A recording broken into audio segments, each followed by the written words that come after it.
Olá, como vai você? Ótima sexta-feira, dia 9. Você está vendo que a situação no país está acabando, inflação aumentando, desemprego, fechamento de portas, ou seja, de empresas, e tudo só de promessas. Você viu ontem na Margem de Jesus, onde o ministro lá do Cula, do Molusco, fez sua lacração e recebeu muitas vaias. Onde ele vai, sempre com vaias. E nada de chegar perto com população. É, ele não gosta de nós, pessoas humildes. Só pensa em arrancar o seu dinheirinho zoado do seu bolso. Eu vou mostrar um vídeo aqui da Jovem Pan, onde apareceu uma pesquisa da IPESC barra Ibope. Você lembra que Ibope mudou de nome.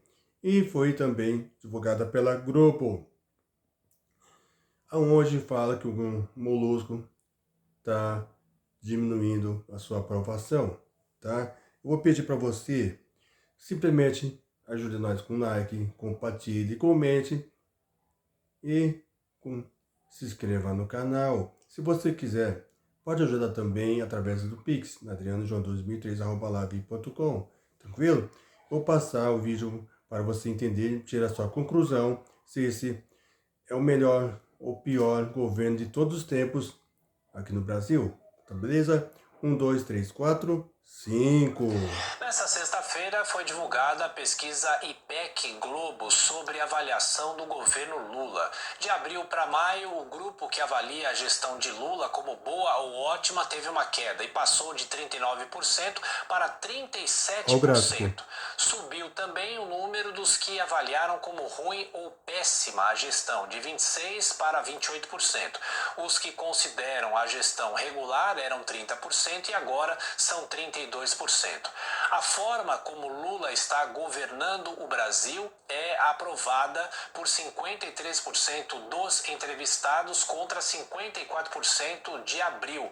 O índice dos que desaprovam a forma de governar do petista subiu para 40%. Em abril, o dado era de 37%. No Nordeste, única região em que Lula teve mais votos do que Jair Bolsonaro no segundo turno das eleições, a taxa de aprovação ao governo recuou de 55% para 45%. Na faixa do eleitorado, que vive com até um salário mínimo ao mês, Lula teve 43% de aprovação em junho contra 53% em abril. E essa é a pesquisa que foi apresentada agora e a Jovem Pan continua acompanhando e girando também com os nossos comentaristas. Amanda Klein, claro, os números acabam de sair, como é que a gente faz a primeira avaliação? É normal que ao longo do período os governos vão tendo uma crítica maior da população, como é que a gente pode avaliar esses dados? Tiago, é normal, a população faz o correto, que é cobrar o governante, principalmente acerca das suas promessas de campanha. Conforme vai passando o período do mandato, há 6 meses, você ainda está numa espécie de lua de mel, então tem uma aprovação relativamente boa, né? O ótimo e bom supera o ruim e péssimo, mas mesmo assim há uma pequena perda, há uma erosão.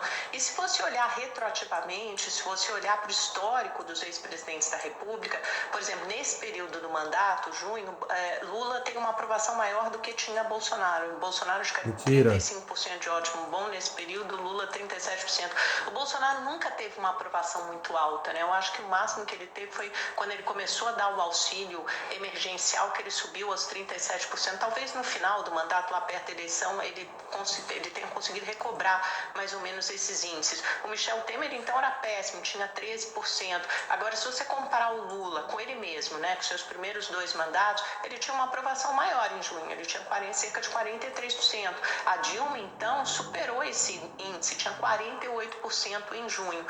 Eu acho que isso é explicado, em parte, por um acirramento dessa polarização. Você tem metade da sociedade que votou, metade da população que votou em Jair Bolsonaro, tende a olhar de uma forma mais pessimista para esse governo, embora também tenha outro dado interessante, que é 41% dos que votaram em Bolsonaro no segundo turno consideram o atual governo ótimo, bom ou regular. A maioria é regular, 33%, 7% ou 8% ainda consideram ótimo, bom o governo Lula. E aí o restante vê como ruim ou péssimo.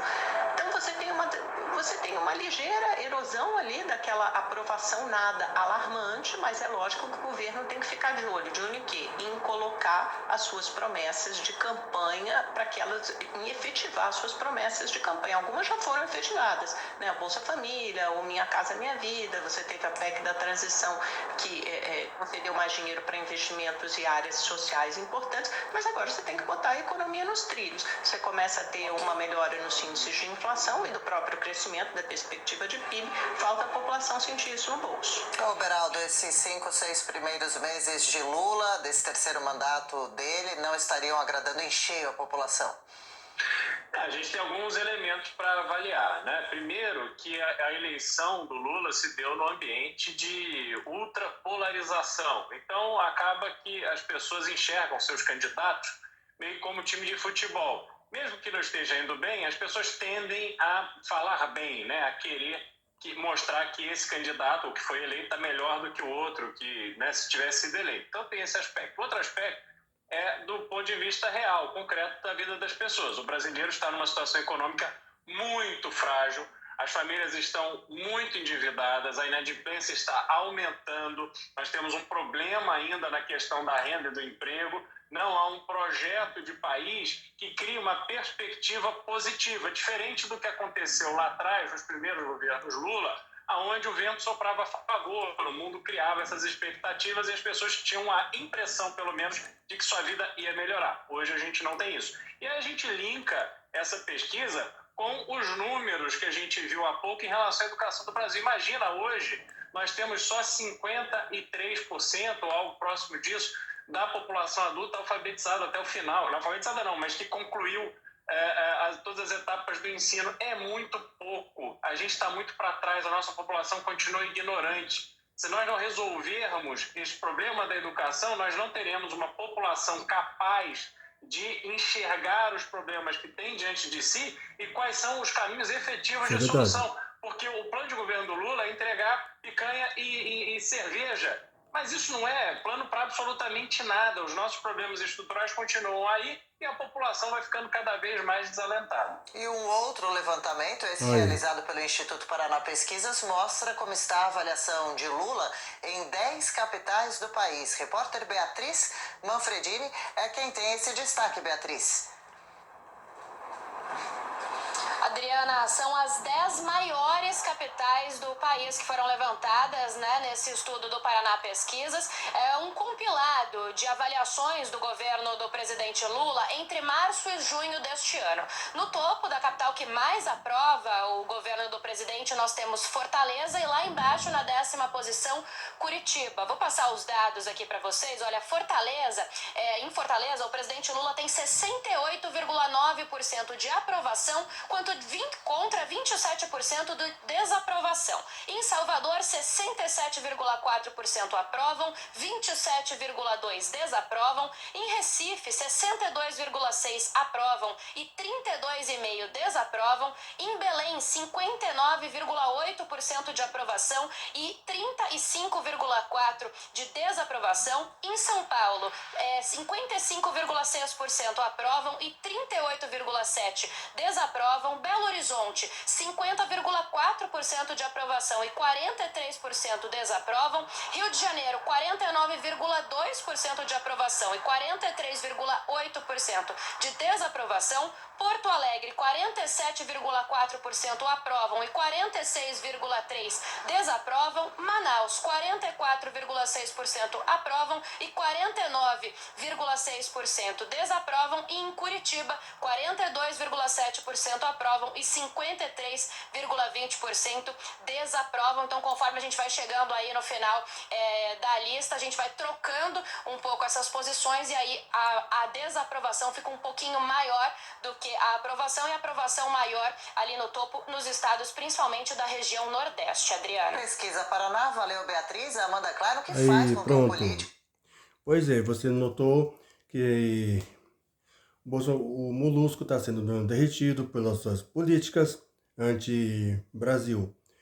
Então, antes de eu encerrar aqui, eu peço para você compartilhe, comente, dá um like, se inscreva no canal e, se você puder, ajude aí com qualquer valor que seja. Importante que você contribui, porque a coisa tá horrível, tá bom? A chave Pix é adrianojoão2013@live.com, está na descrição deste vídeo. Um abraço, até o próximo vídeo. Tchau.